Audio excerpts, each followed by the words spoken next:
വടക്കേ ഇന്ത്യയിലെ എല്ലാ പഴയ മുഖ്യമന്ത്രിമാരും BJP-യിൽ ചേർന്നുകൊണ്ടേയിരിക്കുന്നു. ഇവിടെ മുഖ്യമന്ത്രിമാർക്കും ചേരാൻ സൗകര്യമില്ലാത്തതുകൊണ്ട് ഇനി ഒരു അംഗത്തിന് ബാല്യമില്ലാത്ത ആന്റണി സാറ് മാത്രമാണ് ജീവിച്ചിരിക്കുന്നത്.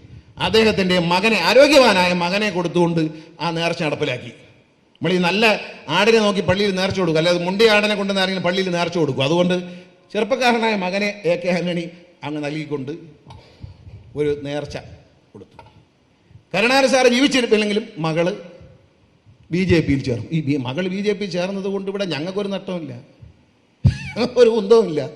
ആരെവിടെ പോയാൽ നമുക്കെന്ത്? നമ്മളെ കൂട്ടത്തിൽ നിന്ന് ആരും പോകുന്നില്ലല്ലോ. കോൺഗ്രസിൽ നിന്ന് ഇങ്ങനെ രാവിലെ ആളുകൾ ഇങ്ങനെ പോയിക്കൊണ്ടിരിക്കുകയാണ്. ഇനി ആരും പോകാൻ ബാക്കിയില്ല. അപ്പോൾ എന്താ പറയുന്നത്, പത്മജയുടെ പിതൃത്വത്തെ പറ്റി ഒരുത്തൻ ചോദിക്കുകയാണ്. നമ്മളൊന്ന് ആലോചിക്കണം കേട്ടോ, അത് വളരെ ശ്രദ്ധിക്കേണ്ട കാര്യമാണ്. കാരണം കരുണാകരനുമായി ഏറ്റവും വലിയ ആത്മബന്ധം പുലർത്തിയിരുന്ന, ലീഡറുമായി ഏറ്റവും വലിയ ആത്മബന്ധം പുലർത്തിയിരുന്ന ആളാണ്. അന്നും ലീഡറെ പറ്റി നല്ലതേ ഞാൻ പറഞ്ഞിട്ടുള്ളൂ. ഞാൻ LDF-ൽ നിൽക്കുമ്പോഴും ഇന്നും ലീഡറെ പറ്റി നല്ലതേ പറഞ്ഞുള്ളൂ. കാരണം എനിക്ക് ഒരാളെ പറ്റി അഭിപ്രായം രൂപീകരിക്കപ്പെട്ടാൽ എന്നും അത് തന്നെ ആയിരിക്കും, മാറ്റമൊന്നുമില്ല. എൻ്റെ മനസ്സിൽ ഞാൻ ആരാധിക്കുന്ന നേതാവാണ്. എന്നെ രാഷ്ട്രീയത്തിൽ കൊണ്ടുവരാൻ വഴികാട്ടി അദ്ദേഹം. എൻ്റെ അച്ഛനെ നിർബന്ധിച്ചാണ് എന്നെ തെരഞ്ഞെടുപ്പിൽ മത്സരിക്കുന്നത്. അദ്ദേഹത്തിൻ്റെ നിർബന്ധം കൊണ്ട് മാത്രമാണ് എന്നെ തെരഞ്ഞെടുപ്പിൽ ഞാൻ രാഷ്ട്രീയത്തിൽ വന്നത്. ലീഡറുടെ നിർബന്ധം കൊണ്ടാണ്. ആ മനുഷ്യരോട് ആ നന്ദി, നായ്ക്കുള്ള നന്ദിയെങ്കിലും നമ്മൾ കാണിക്കണം. കരുണാകരൻ്റെ വീട്ടിൽ അങ്ങേരുടെ മകൾ BJP ചേരോ നക്സലി ചേരോ എവിടെ വേണോ പോട്ടെ, നമുക്കൊന്നുമില്ല. അവരെവിടെ പോയാലും നമുക്കൊരു കുന്തവുമില്ല LDF-ന്. പക്ഷേ ഞാൻ പറയുകയാണ്, ആരാണ് കോൺഗ്രസ്സുകാരെന്ന് തിരിച്ചറിയാൻ വേണ്ടി പറയാം. കേരളത്തിലെ ജനങ്ങൾ മനസ്സിലാക്കണം, ആരാണ് കോൺഗ്രസ്സുകാർ. നന്ദി കെട്ടവരാണ്, വോട്ട് ചെയ്ത ജനങ്ങളോട് നന്ദി കെട്ടവരാണ്, വളർത്തിക്കൊണ്ടുവന്ന കയ്യിൽ പാമ്പിനെ പോലെ കടിക്കുന്നവരാണ്. കരുണാകരൻ്റെ വീട്ടിൽ വർഷങ്ങളായിട്ട് ഞാൻ പോയിട്ടുണ്ട്, രാഷ്ട്രീയത്തിൽ ഇല്ലാത്ത കാലത്തും. എന്നോടൊരു പുത്രതുല്യ വാത്സല്യം, സ്നേഹം ഉണ്ടായിരുന്നു. എനിക്ക് അത്ര ബഹുമാനം ഉണ്ടായിരുന്നു. കാരണം കേരളത്തിലെ ഏറ്റവും മുതിർന്ന 9 അസംബ്ലിയിലെ MLA-മാരുമായി കേരളത്തിൻ്റെ നിയമസഭയിലെത്തി 50-ലധികം MLA-മാരുമായി കോൺഗ്രസിനെ വളർത്തിക്കൊണ്ടുവന്ന കരുണാകരനെയും അദ്ദേഹത്തിൻ്റെ പ്രിയപ്പെട്ട പത്നി എല്ലാവരോടും സ്നേഹം മാത്രം നൽകിയ 2 സ്ത്രീകളാണ് നമ്മൾ കണ്ടത്. ഞാൻ മുഖ്യമന്ത്രിമാരുടെ ഭാര്യമാരിൽ ഏറ്റവും ഒന്ന് കരുണാകരൻ സാറിൻ്റെ ഭാര്യ, തറവാടിത്തത്തോടെ സ്നേഹത്തോടെ പെരുമാറുന്ന അമ്മ.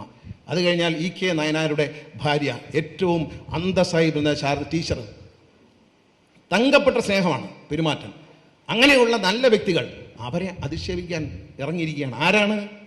ഏതോ ഒരുത്തൻ പറയുന്നു കരുണാകരൻ്റെ മകളുടെ പിതൃത്വത്തിൽ സംശയമുണ്ടെന്ന് പറഞ്ഞാൽ അതിൻ്റെ അർത്ഥം അവൻ പറയുന്നു പൊളിറ്റിക്കൽ പിതാവും ബയോളജിക്കൽ 2 തന്തയുണ്ടോ ഒരാൾക്കില്ലല്ലോ, ഒരച്ഛനല്ലേ ഉള്ളൂ.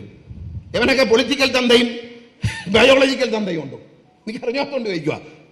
കരുണാകരൻ സാറിൻ്റെ മകളുടെ പിതൃത്വത്തെ പറ്റി ചോദിക്കുമ്പോൾ അവിടെ നിന്ന് ഈ അമ്മയും ഈ മകളും വിളമ്പിക്കൊടുത്ത തിന്ന നേതാക്കന്മാരാണ്. ഇപ്പോഴത്തെ കേന്ദ്രത്തിലെ വലിയ നേതാക്കൾ ഇപ്പോൾ കേരളത്തിൽ മത്സരിക്കാൻ വന്നിട്ടുണ്ട്. അയാളൊരു മറുപടി, രമേശ് ചെന്നിത്തല മാത്രമാണ് ശരിയായില്ല എന്ന് പറഞ്ഞ്. ബാക്കി നന്ദി കെട്ടവർ. നിങ്ങൾ കാണാം അവിടുത്തെ സീനം തന്നെയാണ്. അവിടെ ചെന്നിട്ട് ചേച്ചി, പത്മ ചേച്ചി ഒന്ന് ലീഡറെ കാണണം. ലീഡറെ കണ്ടു കഴിഞ്ഞാൽ ഞാൻ പത്മ ചേച്ചിയുടെ കാലിൽ തൊട്ടു. ഞാനിത് കണ്ണുകൊണ്ട് കണ്ടവനാണ്. ചേച്ചി ഇത്ര മണിക്ക് ലീഡറെ കണ്ട് സീറ്റ് ചോദിച്ചാൽ കിട്ടുമെന്ന് ജോത്സ്യൻ പറഞ്ഞിട്ടുണ്ട്, എന്നെ ഒന്ന് കയറ്റി വിടണം. 6:30 മണിക്ക് ഉറങ്ങിക്കിടക്കുന്ന കരുണാകരൻ മുറിയിലേക്ക് ഒരു നേതാവിനെ കയറ്റി വിട്ടു. അച്ഛാ ഇതാ ഒന്ന് നോക്കൂ എന്ന് പറഞ്ഞ് കിടക്കുന്ന ആളിൻ്റെ കാലിൽ തൊട്ട് എഴുതു.